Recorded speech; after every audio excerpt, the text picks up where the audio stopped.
Sí, Dani.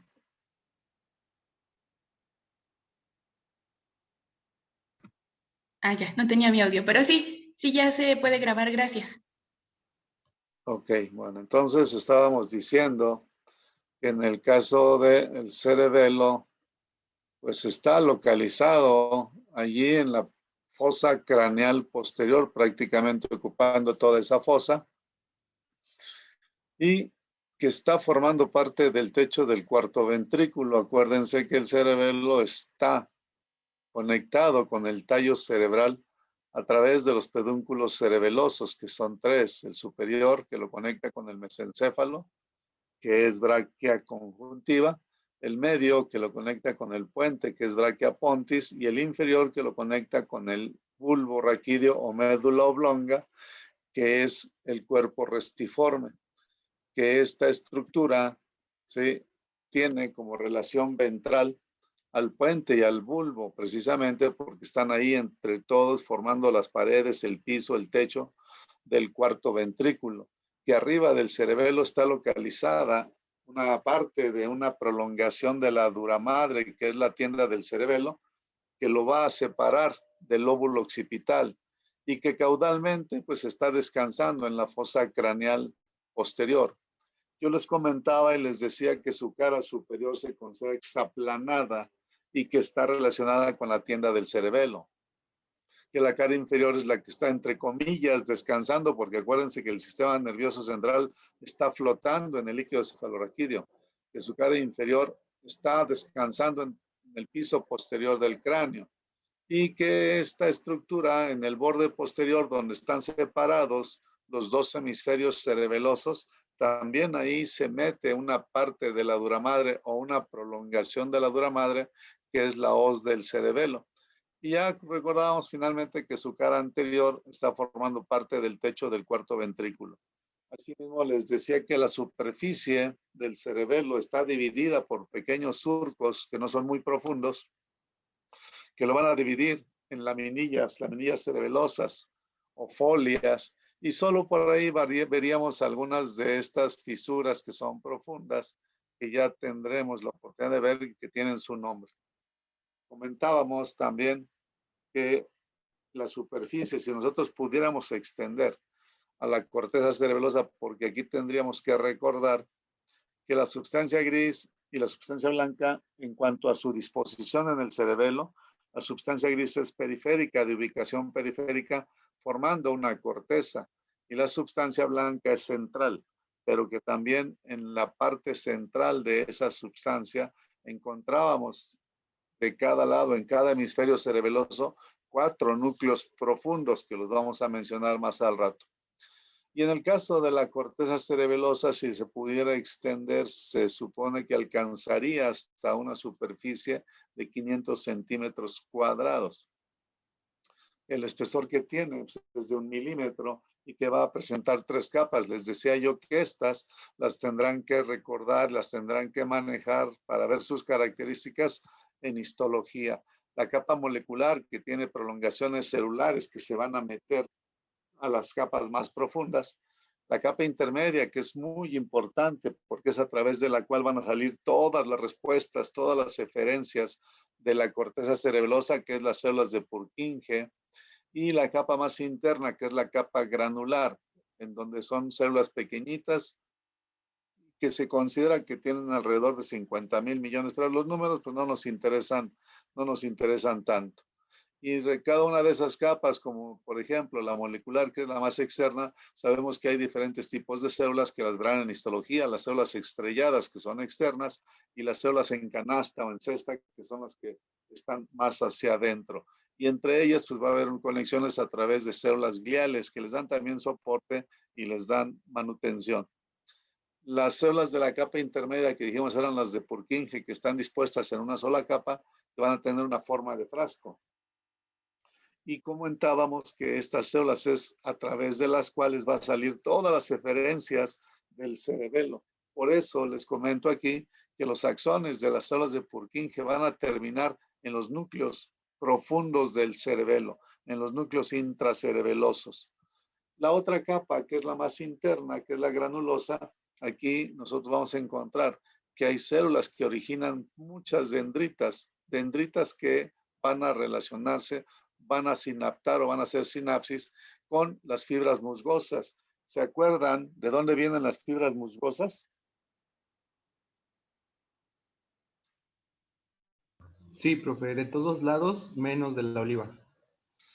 De cualquier lugar que llegue una fibra al cerebelo, a la corteza cerebelosa, exceptuando las que vienen de los núcleos olivares, todas se conocen como fibras musgosas. Entonces, esas fibras musgosas van a hacer su sinapsis con las dendritas de la capa de las células de la capa granulosa.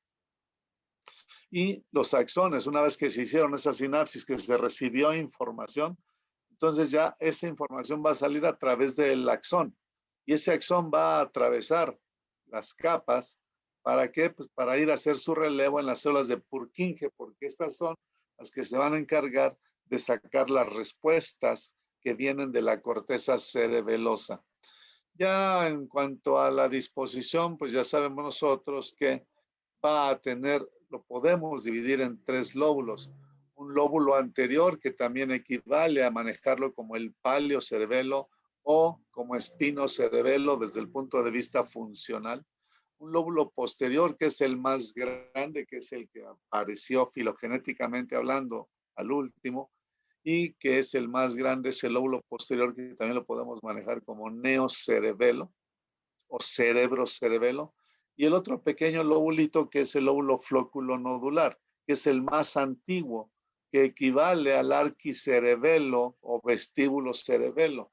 Y en términos generales siempre se ha manejado que cada uno de ellos tiene relación principalmente con alguna función. Por ejemplo, el lóbulo flóculo nodular lo relacionamos más con el equilibrio. El palio-cerebelo, lóbulo anterior, lo relacionamos con la propiocepción, y el neocerebelo lo vamos a relacionar más con la planificación de los movimientos o la realización de movimientos finos. Y sabemos y comentábamos que en el caso del cerebelo va a tener 2 hemisferios cerebelosos que están unidos en la parte central por una estructura llamada vérmix, que ese vérmix, comentábamos, tiene sus divisiones que ahorita vamos a recordar. En el caso del cerebelo, pues ya nosotros tendríamos que distinguir el lóbulo anterior, el lóbulo posterior y el lóbulo flóculo nodular, y recordar en qué participan de manera principal o importante. Entonces lo pueden manejar con esas divisiones, lo pueden manejar como paleo, neo y arquicerebelo, o lo pueden manejar como espino-cerebelo, cerebro-cerebelo o vestíbulo-cerebelo. Y esto pues no es algo que afecte, porque finalmente ya irán viendo cómo es que se manejan cada una de estas partes del cerebelo, ¿sí? Y hablábamos de que hay fisuras que son muy profundas. Hay una que es la conocida como fisura prima, que es la que nos va a separar al lóbulo anterior del lóbulo posterior. En el lóbulo posterior, ahí dentro de él, vamos a encontrar una fisura que es también profunda, que es la fisura horizontal. Y las otras fisuras en general pues no se les da un nombre así preciso porque en fin, no son tan profundas. Sabemos y habíamos dicho que en el caso del cerebelo, la sustancia gris es periférica, forma la corteza, la sustancia blanca es central, y en el centro o en la profundidad de esa sustancia blanca están los núcleos profundos del cerebelo. En estas imágenes pueden ustedes ver cómo está dispuesta la corteza cerebelosa a manera de ramificaciones que presenta como si fueran ramas de un árbol, y cómo está la parte central en donde encontramos nosotros la sustancia blanca. Estas son técnicas que se utilizan para hacer tinciones para poder visualizar las 2 capas que hay a nivel del cerebelo, la corteza en la periferia, la sustancia blanca en la región central. Y habíamos dicho que el cerebelo tiene algunos mecanismos a través de los cuales recibe información y va a mandar respuestas. Y sabemos que muchas fibras que llegan al cerebelo son las fibras trepadoras y las fibras musgosas. En general, sabemos que son las aferencias que le llegan a la corteza para que exciten a las células de Purkinje y se pueda dar una respuesta. Dijimos que las fibras musgosas son las fibras terminales de todos los tractos aferentes que llegan al cerebelo. Y que una sola fibra musgosa puede estimular a muchas células de Purkinje a través de las células granulosas con las que se pusieron en contacto, como decíamos hace rato, porque estas fibras musgosas conectaban con las dendritas de las células granulosas, cuyos axones ahora se iban a conectar con las células de Purkinje. Y por otro lado, las fibras trepadoras nada más son aquellas que vienen de los núcleos olivares y son las que se manejan, las olivocerebelosas son las que reciben este nombre de fibras trepadoras. Y a diferencia de las musgosas, las fibras trepadoras solo hacen su sinapsis con una sola fibra o una neurona de Purkinje, que no es lo mismo en el caso de las fibras musgosas. Y recordando, dijimos que en la profundidad del cerebelo estaban en cada hemisferio 4 núcleos. Uno que se maneja como el núcleo del techo, que es el fastigiado o fastigi. Otros 2 que también están cerca de la línea media, que son el globoso y el emboliforme, que en conjunto, dijimos, se pueden conocer con el nombre de interpuesto o interpósito, y el núcleo más grande, que es el último que apareció y es el más evolucionado, que es el núcleo dentado. Aunque no es de manera precisa, sí sabemos que se relacionan con alguna función de las que se llevan a cabo en el cerebelo. Por ejemplo, el núcleo fastigiado está más relacionado con el arquicerebelo. El globoso y el emboliforme, que en conjunto forman el interpuesto o interpósito, se relacionan más con el paleocerebelo. Y el núcleo dentado se relaciona principalmente con el neocerebelo. No es única la relación, pero sí, de manera muy importante, lo hacen principalmente de esa manera. Y entonces, pues estas son nada más imágenes donde podemos ver las características de la configuración interna del cerebelo, lo que son las folias que se presentan en la corteza cerebelosa, la língula, que es una parte de lo que es el vérmix, la sustancia blanca, que es central, y los núcleos que están ahí en la parte central, lo que es el núcleo fastigiado, el globoso y el emboliforme, y el núcleo dentado. Y en el caso del vérmix, nosotros decíamos que es la estructura central que está dividiendo o está separando, uniendo al mismo tiempo a los 2 hemisferios cerebelosos, y que está dividida en 10 regiones, que por ahorita yo considero que no es necesario que nos aprendamos con precisión estos nombres, porque cada una de las porciones del vérmix tiene a su vez relación con pequeñas porciones de los hemisferios cerebelosos para formar una serie de pequeños lóbulos que tienen sus nombres, a veces de acuerdo a la forma, a veces de acuerdo a la posición que ocupan, porque tenemos, por ejemplo, el lóbulo central, el cuadrilátero anterior, el cuadrilátero posterior, el lóbulo semilunar, uno superior y otro inferior, lóbulos también.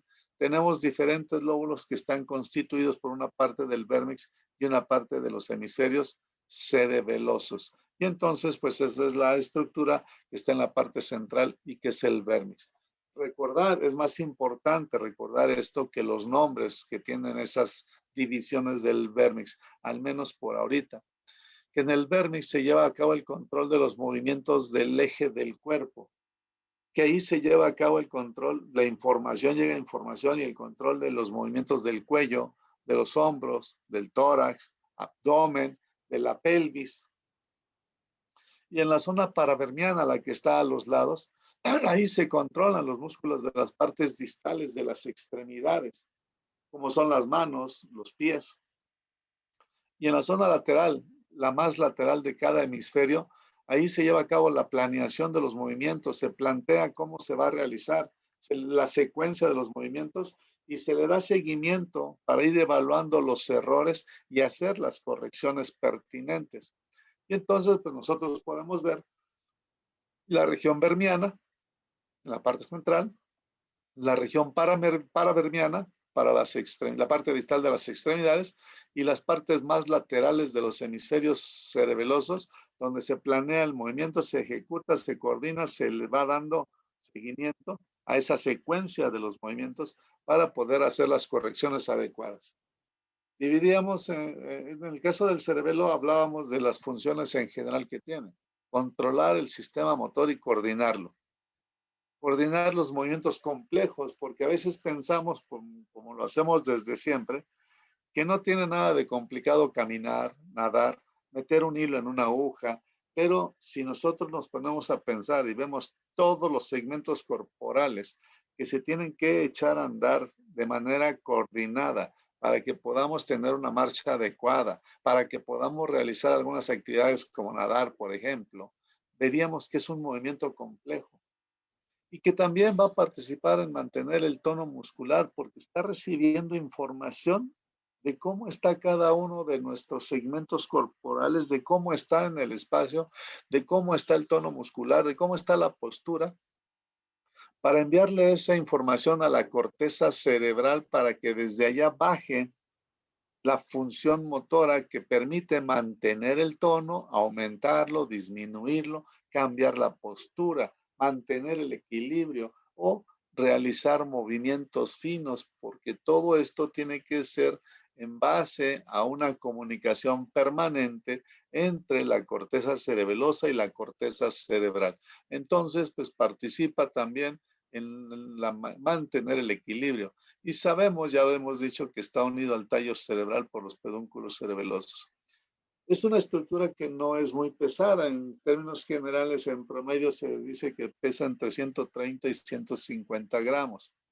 Y algo que tenemos que recordar, y se los he mencionado, es el cerebelo, cuando se llega a lesionar, no va a causar parálisis muscular, porque lo que hace no es ejecutar el movimiento, lo que hace es coordinarlo, lo que hace es mantener el tono a través de la interacción que tiene con la corteza cerebral. Por eso sus lesiones no causan parálisis, pero sí van a traer alteraciones en los movimientos, en la coordinación de los movimientos, en mantener el equilibrio, en mantener la postura y en el aprendizaje motor, porque hemos comentado que el cerebelo tiene mecanismos de aprendizaje, lo que le permite que cuando se está ejecutando un movimiento, le vaya dando seguimiento para hacer las correcciones pertinentes y se dé de una manera más precisa ese movimiento. Funcionalmente, pues ya sabemos o habíamos mencionado que está dividido en lo que es el arquicerebelo, el paliocerebelo y el neocerebelo, que el arquicerebelo también se conoce como vestíbulo cerebelo o cerebelo vestibular. El paliocerebelo es el cerebelo espinal o espinocerebelo y el neocerebelo es el cerebro cerebelo. ¿Sí? Y aquí pues es una imagen donde vemos el vérmix, los hemisferios cerebelosos, los núcleos profundos del cerebelo. Hablando de la funcionalidad del arquicerebelo, vestíbulo cerebelo, pues sabemos que pertenece o equivale a lo que es el óvulo flóculo nodular, que es el que apareció, el más antiguo en la aparición filogenética o en el desarrollo filogenético, y que se relaciona principalmente con el equilibrio y los movimientos oculares. Que el espinocerebelo o paliocerebelo está formado por algunas porciones del vérmix y las partes correspondientes de los hemisferios cerebelales